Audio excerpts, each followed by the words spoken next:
From the CyberHub bunker and studio, you're tuning in to the CyberHub Podcast.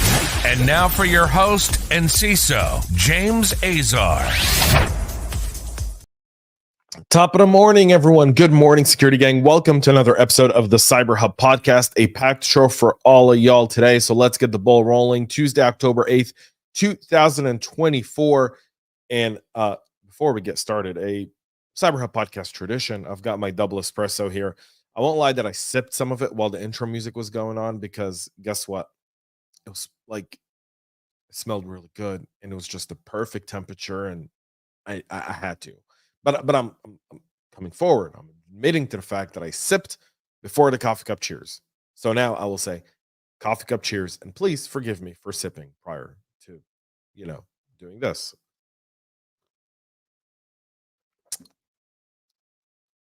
jamesazar.substack.com, exclusive writing, only available there. So go check it out. You know how I've been talking for a while about the fact that we really do neglect our critical infrastructure?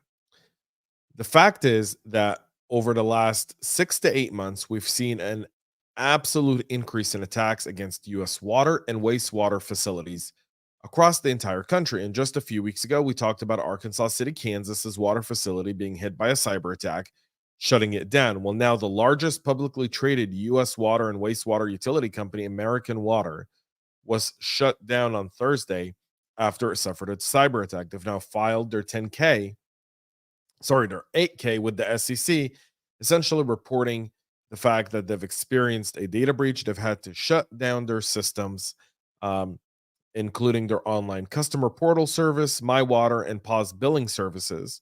They were nice enough to say, we're not going to charge you any late fees because we can't take your payments and you can't pay us, so we're not going to charge you late. Yeah, I know you're trying to play it like you're being really, really fair. That's just not the case. The fact is, you're a publicly traded company that just suffered a significant incident that is not yet known whether this is a ransomware attack, a data breach, but if they shut down their systems, it's fair to assume, and I'm assuming here, I have no data to back this up, this was a ransomware attack, likely under IT systems, because they're still able to provide water and their wastewater facilities are still working fine, but then all of their back office is shut down. So my guess is they actually had good network segmentation between IT and OT. They likely either had a vulnerability or some sort of phishing attack that led to their IT system and corporate system being compromised. And as a precaution, they shut it down. Now, what can we learn from this? If you're asking me, boys and girls, there's a few things to go about this. One, if everyone is warning you that your industry is a target, anything but understanding that your industry is a target is just malfeasance at this point. We're seeing cyber criminals, especially those motivated by nation state actors, go after and thread that line of critical infrastructure. And while we have a very wide definition of critical infrastructure in this country, I think there's like 18 industries under critical infrastructure as defined by the federal government. If someone poisons water and poisons an entire population, let's think of the results there. Well, one, no one can use that water. So now bottled water becomes scarce because people are going to run to the store to grab bottled water to cook with, to brush their teeth with. People can't shower, right? Anyone who was exposed to that water is likely in a hospital. So imagine what the hospitals and the load on healthcare workers would look like. If you don't believe me, just go back to 2020 and the onset of COVID and see what happened there, right? And that was nationwide. They didn't have beds. They were sending people home, telling people don't come to the hospital. And yet, we're not taking this seriously enough. And yet, the government can't seem to create a deterrent to these actors to not go after these types of facilities when we know what the downstream impact of it is. We know what it is. There's no scenario here where this doesn't end up bad for the citizens of this country.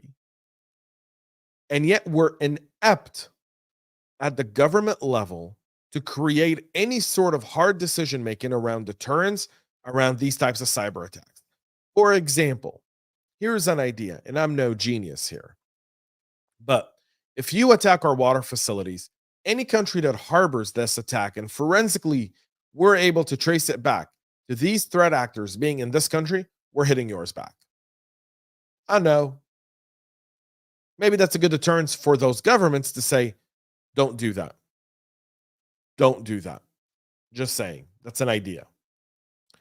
Russian state media, VGTRK, was hit by a cyber attack yesterday that completely disrupted its operation for nearly a few hours. Some of their programs were cut off mid-program on Russia 1 and Russia 24, which are, kind of really big broadcast channels in Russia. An anonymous source said that the attackers erased data from the company's servers, including backups. That information could not be independently verified. That wouldn't surprise me if, for example, Ukraine's cyber army turned around and used the same wiper malware that Russia uses against the Ukraine against Russia. So there's that. The attack has been confirmed by the Russian presidential press secretary, saying an investigation into the incident is ongoing. A representative of the Russian Ministry of Foreign Affairs said the attack aligns with the West's anti-Russian propaganda and called it part of a hybrid warfare. So there's that there. Russia's cybersecurity firm Fact noted that the information about the cyber attack VGTRK appeared on the official social media account of a pro-Ukrainian hacktivist group, Pseudo RMRF. So congratulations. You hacked a TV station and took down their broadcast for a few hours. One must feel satisfied with the amount of carnage and damage that's going on in both Russia and the Ukraine, specifically all these Ukrainian civilians that are getting killed and being forced to turn into refugees as this war continues on nearly entering year 3 here in just 4 or 5 months. Moneygrams confirmed that attackers did steal customer personal information and transaction data in the September cyber attack that caused a 5-day outage. The company first detected the attack on September 27th. They've shut down their services. They're now saying the impacted information of their customers includes consumer names, contact information like phone numbers, email addresses, and even postal addresses, dates of birth, a limited number of social security numbers, copies of government identification documents like driver's license or any sort of other identifying document like a utility bill, bank account numbers, MoneyGram Plus rewards numbers, transaction information, and for a limited number of consumers, criminal investigation information such as fraud. Whew. So apparently, MoneyGram had everything in one large database. It's the only thing I could get to with all of that information there, meaning they had just one system that managed it all, and the attackers were able to get into that system. So we don't know the cause of the attack yet or how they got in. They were kind enough to drop that CrowdStrike has been helping them investigate this incident. Home and small business security firm ADT is disclosing its second data breach in as many months. ADT, a kind of home security company. I mean, they really are eating up the market, though. These guys are the largest in the market. They continuously buy their smaller regional competitors.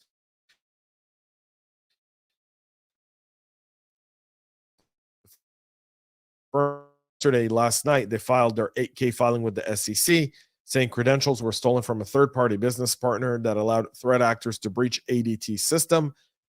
ADT, in response to the attack, terminated the access. I'm glad they did that. That's a good first step there, and began investigating the incident with their probably third-party cybersecurity forensics firms as part of the investigation. They've now determined that encrypted account data for employees was stolen in the attack. So they're not saying that this was customer information, but rather employee information. This is their second data breach in as many months. In August, they suffered a data breach after a threat actor leaked 30,800 customer records, including email addresses, user IDs, and products purchases on a hacking form. Again, jamescesar.substack.com is where you'll find all of my latest writing, so go check that out when you get a chance. On Friday night, cryptocurrency scammers briefly hacked the Lego website to promote a fake Lego token that could be purchased with Ethereum. During the breach, the attackers replaced the main banner for the official Lego website with an image showing crypto tokens branded with the Lego logo and a text showing our new Lego coin is officially out. Buy the new Lego coin today and unlock secret rewards. This was up for around 75 minutes, went from about 9 p.m. EST to about 10:15 p.m. EST. Unlike many crypto scams, this one did not promote a malicious site with a crypto drainer. Rather, they were just trying to get them to buy Lego coins. So, creative way of going about it. So, Lego has that to deal with. Researchers from Singapore-based SquareX recently demonstrated how even though Google has kind of updated their Google extension security standards, people are still able to abuse those. In a presentation at DEF CON, the researchers showed how such extensions could steal live video feeds from platforms like Google Meet and Zoom without requiring any special permission. They then demonstrated how attackers could use extensions based on the Manifest v3 standard to redirect users to credential stealing pages and collaborators to private GitHub repos and steal site cookies, browsing history, and other data. Manifest v3 was introduced in 2018 to address issues within the extension marketplace, and the extension marketplace is a bad one. Manifest v3 is part of a broader effort by the company to improve privacy, security, and performance of extensions. However, that appears to be failing here. And according to SquareX's CEO, Google needs to enforce stricter security controls in MV3. They should collaborate with the web and security community to develop a more robust permission model that is less broad. Additionally, Google should improve the vetting process for extensions and introduce tools to monitor real-time behavior. All 100% true. Hey, if you're in healthcare, remember how we talked about water earlier? Well, HHS has a warning for you. A new ransomware family known by Trinity is targeting healthcare facilities with their new form of ransomware. Trinity lists victims on their leak sites as well. For initial access, they're relying on phishing, vulnerable software, and malicious websites. They then do the second step of the kill chain, reconnaissance network, scan lateral movement. They'll attempt to elevate privileges before dropping a malware and then rigging all of the files with the Trinity lock file extension, putting a note on the desktops. They're using ChaCha2 encryption algorithm, ChaCha20, encryption algorithm for their encryption. The Trinity ransomware group's Tor leak site currently lists 5 victims, including Rocky Mountain Gastroenterology, from which it claims to have stolen 330 gigabytes of data. Overall, the gang is believed to have compromised around 10 organizations. But organizations in Saudi Arabia, UAE, and Turkey are suffering more than 10 attacks in the past year on average, with the vast majority of the business and IT professionals expect the coming years to be much, much worse as that region of the world starts to get hit with its own portions of cyber attacks as people look to more victims.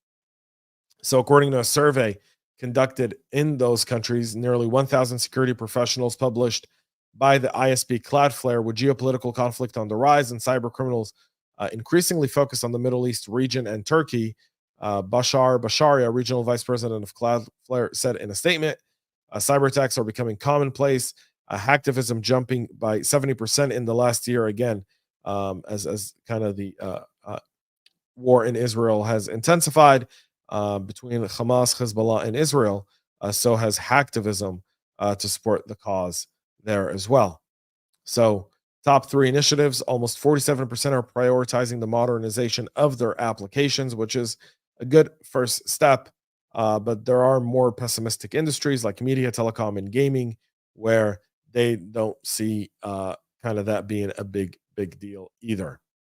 And finally, if you're wondering about the health of cybersecurity industry or cybersecurity partners as a whole, the Wall Street Journal has a great article out about cyber providers seeing strong demand, even though few feel confident enough to actually go public and list at this time.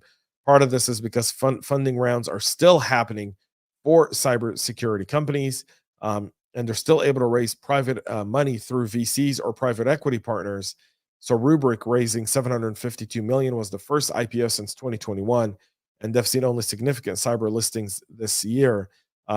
We know that there's a lot of consolidation going on in the industry. CyberArk bought Venafi, MasterCard bought Recorded Future, Checkpoint completed its acquisition of CyberInt, Dragos announced it's buying Network Perceptions. And MasterCard bought, Recorded Future for $2.6 billion, right? Wiz declined a $23 billion acquisition by Alphabet to say they're going to go public. Abnormal raised $250 million in Series D just a few months ago. So, you're obviously seeing the trends here. This industry is not really slowing down.